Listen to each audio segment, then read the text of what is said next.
नमस्कार प्रणाम भाई लोग, हम भोजपुरी गायक हरिओम भारद्वाज व साथ में गुंजा वर्मा जी। वार्ड नंबर 14 दिल्लो प्रथम से जिला पंचायत सदस्य की चुनाव लड़ रही डॉक्टर प्रतिमा सिंह जी को भारी से भारी मतों से वोट देकर के विजयी बनावे और क्षेत्र में विकास की धारा बढ़ावे। जय हो। वार्ड नंबर 14 प्रथम से, वार्ड नंबर 14 प्रथम बीरनो से इनके जितैया जिला पंचायत बनई हो, जिला पंचायत बनई हो। डॉक्टर प्रतिमा सिंह जी कोरी है क्षेत्र गांव में गोहली के विकास हो। भैया रामाशीष सिंह जी के साथ कदम से कदम मिलई हो, जिला पंचायत बनई हो, जिला पंचायत बनई हो।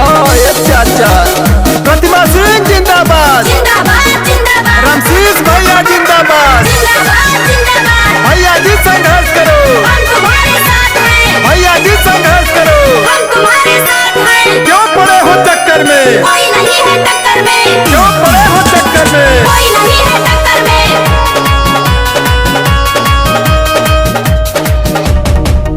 दुखिया गरीबन के ना छोड़ी है कबहू साथ हो। डॉक्टर प्रतिमा सिंह जी लिहले दिलवा में आस हो। दुखिया गरीबन के ना छोड़िए कबहू साथ हो।